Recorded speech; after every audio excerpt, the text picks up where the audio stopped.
LG. It is only 2 letters, but one of the largest, most diverse conglomerates in the world, to a point where even trying to understand the full extent of it can be overwhelming. As of 2003, LG Corporation is a holding company that owns a significant portion of all these other LG companies, probably the most recognizable one in the US being LG Electronics, where they own 33.7% of it. See, as a way to rebuild after the Korean War, the South Korean government started giving special treatment to certain companies that became known as chaebols. It has been a risky and controversial strategy, but over the years, the government has given these companies special loans or tax incentives to help them grow and succeed, because that is beneficial to the country. Typically, chaebols are family-owned and involved in a bunch of different areas, with some of the biggest examples being Samsung, Hyundai, and of course, LG. Chaebols represent about half of the value on the South Korean stock market, and considering LG is among the most valuable ones, the condition of it can potentially have an impact on the country's overall economy. What I'm saying is that if LG were to fail, it would not be good for South Korea, and that would obviously have consequences throughout the rest of the world, so already we can start to see the importance of it. And trust me when I say that, it would be impractical for me to try to outline the evolution and structure of LG throughout its 75+ year history. It involves dozens of companies that have gone through major changes and thousands of products. So for this video, my goal is to help you understand the size, reach, and impact of LG by highlighting what I believe to be 7 of their most significant sales categories throughout its history. Starting, logically, at the beginning with possibly the most unexpected category on the list, cosmetics. The company that became LG technically started as a cosmetics company in 1947 with the launch of its first product branded as Lucky Cream. I guess the word lucky was chosen because it sounds a lot like the Korean word lak-hee, meaning giving joy to all. Considering it was the first makeup cream in Korea, they sold a lot of it and were able to extend the brand with related products, like Lucky Toothpaste in 1954. In 2001, LG Household and Healthcare became its own company specializing in consumer products like this, and currently that company is the owner of multiple recognizable brands throughout South Korea and other parts of the world. I also want to mention here that in 2007, LG Household and Healthcare paid almost $300 million for a Coca-Cola bottling company with exclusive rights to the brand in South Korea. They have since acquired and started additional beverage brands, helping them become a major beverage provider in the country. Next up on the list is chemicals, because those early cosmetics products led to the establishment of the Lucky Chemical Company. In 1952, 5 years after that original cream was released, they started making plastic combs and soap dishes with the first injection molding machine in the country, followed by the first PVC pipe in the country. In 1995, it was renamed LG Chem, and that company is currently considered to be the largest chemical company in South Korea and among the largest in the world. It is involved in all sorts of areas that you would expect from a chemical company: various materials, pharmaceuticals, and starting in the 1990s, batteries have been so important that I am separating it into the next category on my list. In 1992, LG Chem started researching lithium-ion batteries and were mass producing them by the end of the decade. By 2009, they were the exclusive supplier to GM for batteries used in the Chevy Volt, and over the next decade built multiple plants in different countries, including the US and China,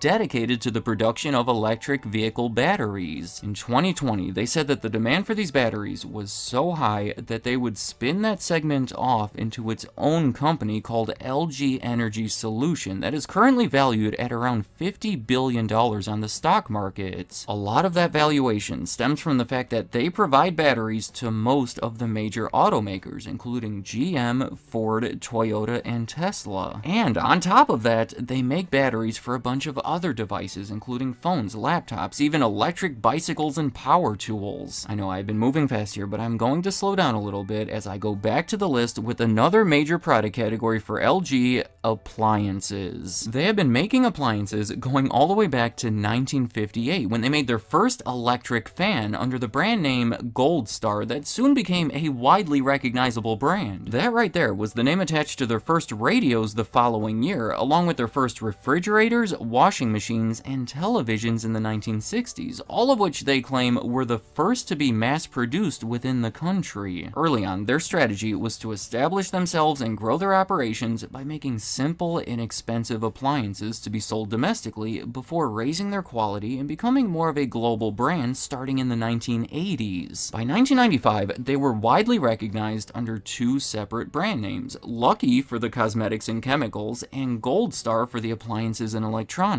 So after surveying employees and customers about it, they took the first letter from each of those brands and renamed everything LG to simplify everything with a more uniform corporate identity. They introduced that smiley, winky face logo as a friendly and somewhat clever representation of the brand, and in 2003, they started promoting it in the United States with the tagline, "Life's Good." I think a lot of people assume that is what those letters stand for, as if all this was not confusing enough. So to be clear, those letters technically stand for Lucky Gold Star. The next category on my list was already mentioned along with the previous category, but I have a lot more to say about televisions. The company's first TVs were sold under the name Gold Star in Korea, but the first ones sold in the United States were sold to department stores like Sears and sold to the customer under their brand names. In 1977, however, Gold Star sold a 19-inch television under its own brand in the United States that became popular and led to them constructing a TV factory in the US 5 years later. In 1995, to strengthen their presence in the US market, they acquired majority control of a major television manufacturer called Zenith. It was actually the last major television manufacturer in the US, and they paid about $350 million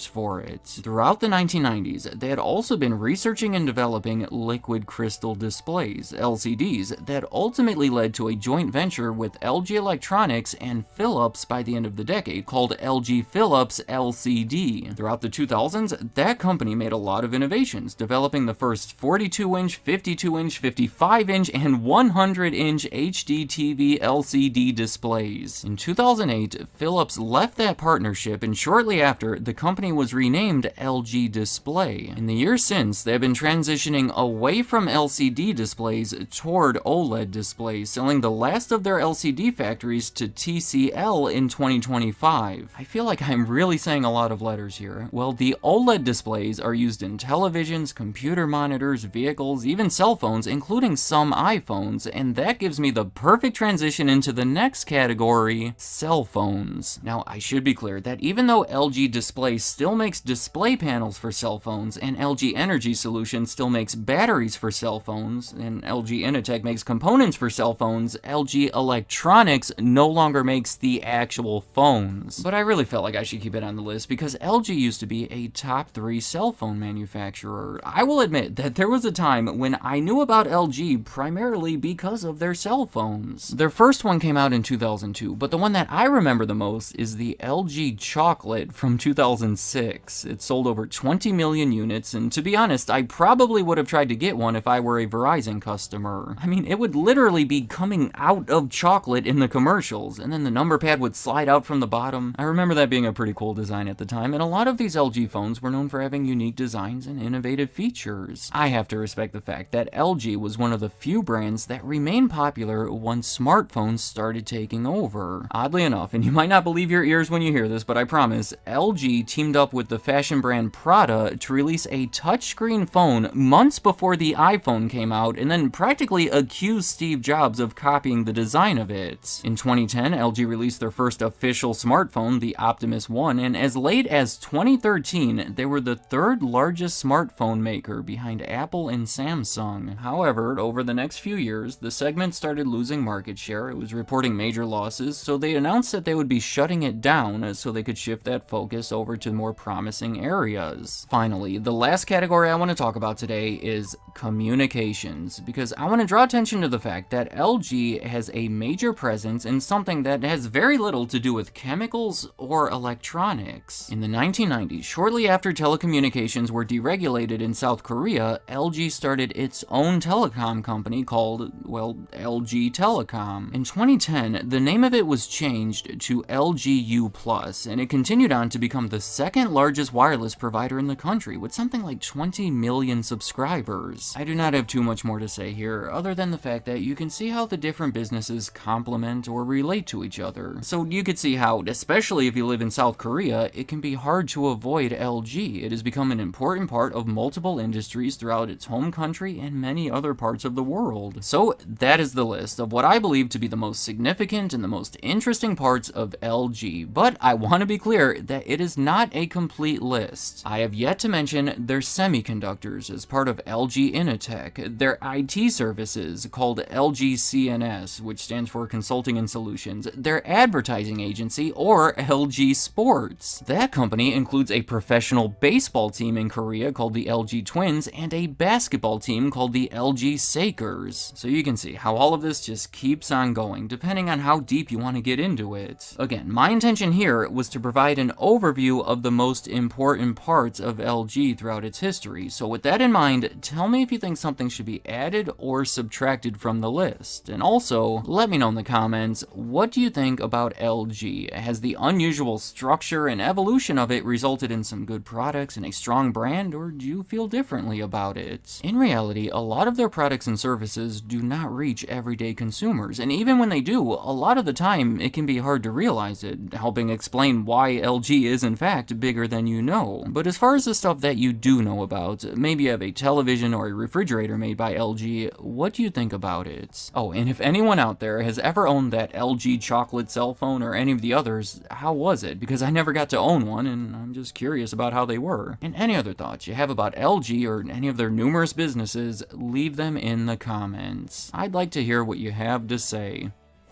I'm gonna go ahead and guess that Samsung is much larger than most people realize. When I hear that name, I instantly think of cell phones, specifically the Samsung Galaxy. It's probably the case for most people watching this. I'm sure many of you actually own one of them. Right now, you may be looking at a picture of a Samsung Galaxy on your Samsung Galaxy. Alright, I'm complicating this, but they've been selling hundreds of millions of them every year, more than any other company. It appears that they did lose that #1 spot in the middle of 2020, but then quickly regained it right back the next quarter. So here's my challenge for the day. To help prove that Samsung is bigger than you know, I'm going to talk about Samsung for the next 10 minutes or so without even mentioning the thing for which they are most known. Simply put, that was the last time in this video you will hear the word smartphone. Alright, Samsung Electronics has consistently been ranked by Fortune as one of the largest companies in the world. Their sales have been around $200 billion each year, which sounds crazy when I say it. They're from South Korea, and for the entire country, their GDP is something like 1.6 trillion, meaning this one company accounts for an eighth of that. And as if that wasn't crazy enough, Samsung Electronics is only one part of the much bigger Samsung Group. When you combine it all together, they've been responsible for as much as 20% of Korea's GDP. Let me know if there is one, but I'm not aware of any other country where their economy is so reliant on one company. So let's talk about everything that's going on here. Samsung goes all the way back to 1938 and actually existed for over 30 years before it had anything to do with electronics. It was started by Lee Byung-chul when he was 28 years old. Their initial logo featured 3 stars because stars are meant to last a long time, and it was meant to be symbolic of the predicted longevity of the business. The name Samsung is actually Korean for 3 stars that were featured on all their logos up until the 1990s. That initial business actually operated as a dry goods store that would also trade groceries internationally. He would buy noodles and fish and vegetables from the growers and producers around the area and sell them to China. It all proved to be successful. The Korean War made things more difficult, but when it ended in 1953, he took advantage of the opportunity and expanded into all of these other industries. First, it was commodities, when he built a sugar refinery that happened to be the first of its kind that was built in the country after the war. Following that was textiles, when he opened the largest woolen mill in the country. After that, it was insurance, a TV station, a department store. For these first 30 years, they seemed to be involved in everything except electronics. I mean, they were already generating over $100 million in annual revenue before what became Samsung Electronics Company even existed. In 1969, it was created as one of the many parts of their business. In the early 1970s, they put out this black and white television as their first product, and by the end of the decade, they were the world's #1 producer of them. I know, everything's happening so fast, and to try to explain how Samsung became so so successful so fast, I think the best explanation would be chaebols. That is a Korean word that is defined as a family-controlled industrial conglomerate in South Korea. Samsung fits that definition perfectly because they are the biggest one. See, following the Korean War, the country's economy was in some trouble. They weren't producing much, and they definitely weren't exporting much. Then in 1963, there was this new president named Park Chung-hee, who was very set on expanding this economy. His main method of doing it was to try to centralize everything. I'm oversimplifying it, but he essentially wanted to take the bigger businesses and help make them bigger. The idea is simple enough. If the companies grow, so does their economy. Now, Samsung, already being one of these larger businesses, was tremendously helped by this intervention. The Korean government would help Samsung. They would be providing them loans under favorable terms, giving them special tax breaks, just a lot of things that would ensure that they would have money to keep investing and growing their business. They would even go so far as to limit their competition. For example, in the 1970s, they said Japan can no longer sell consumer electronics in Korea. Obviously, taking those alternatives off the market pushed the consumers towards Samsung. Later in that decade, when they started making semiconductors, the Korean government said that they would only allow international companies to enter their market if they handed over some of their technology secrets to Samsung. To me anyway, this is not exactly the inspirational story that we typically see on this channel, but we can't deny that the methods were successful in growing Samsung and the Korean economy in general, but it may not have been the best way to do it. Like I said, the country is now very reliant on one company. If stuff started to go bad over at Samsung, I hate to see what would happen to the rest of the country. Also, if you're looking to start a small business, I do not recommend Korea. The laws are obviously not in your favor. Given that they've had such an unusual yet strong push forward, it makes sense that they would have grown into one of the largest companies in the world. So I want to show exactly how big they are by taking a look at some of their bigger, more impressive parts. Samsung Electronics is the core of their business, and it consists of 4 separate divisions. The first one there is consumer electronics. They make televisions, monitors, refrigerators, air conditioners, any stuff that you have in your home that you bought from Samsung probably falls under this segment. They've actually been the world's largest maker of televisions for over a decade now, so if you own a TV, there's a 1 in 5 chance that it came from Samsung. The next segment would be information technology and mobile communications, which is most known for their laptops and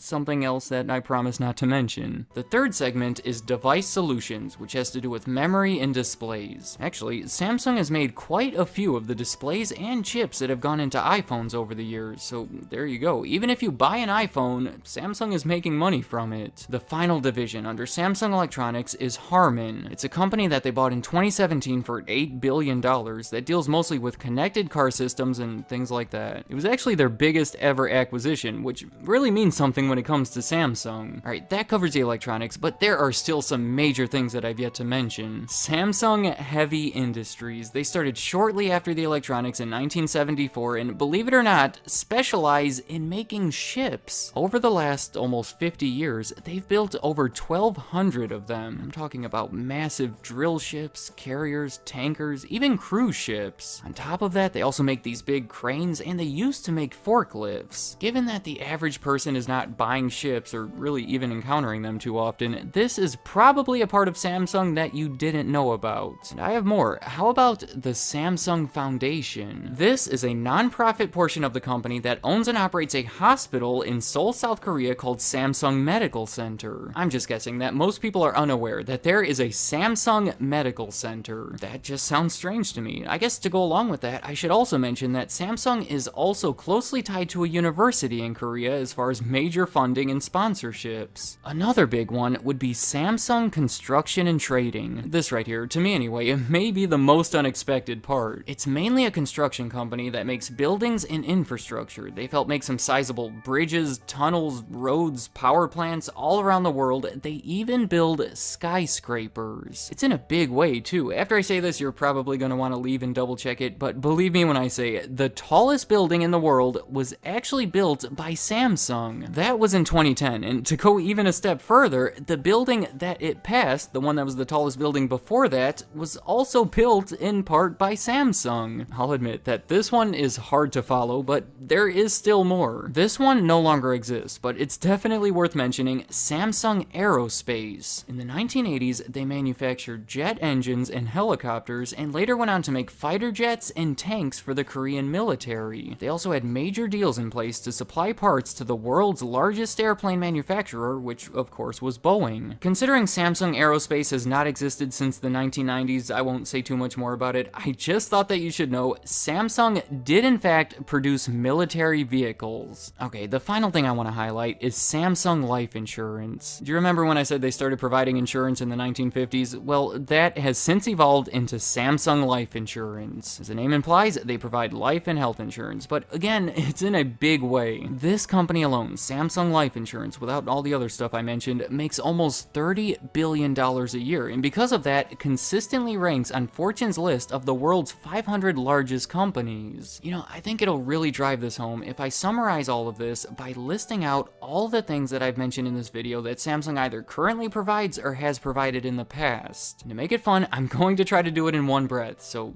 here we go. Groceries, sugar, textiles, insurance, a TV station, a department store, television, semiconductors, monitors, refrigerators, air conditioners, laptops, CPU chips, displays, connected car systems, ships, cranes, forklifts, a medical center, a university, bridges, tunnels, roads, power plants, skyscrapers, helicopters, jets, and tanks. And, you know, the other thing. That took 4 tries, by the way. And all of that is just the stuff that I've selected that I felt would be more significant or unexpected. There's also things like washing machines. They used to make commercial vehicles. They own a theme park. They have a multi-billion-dollar IT company.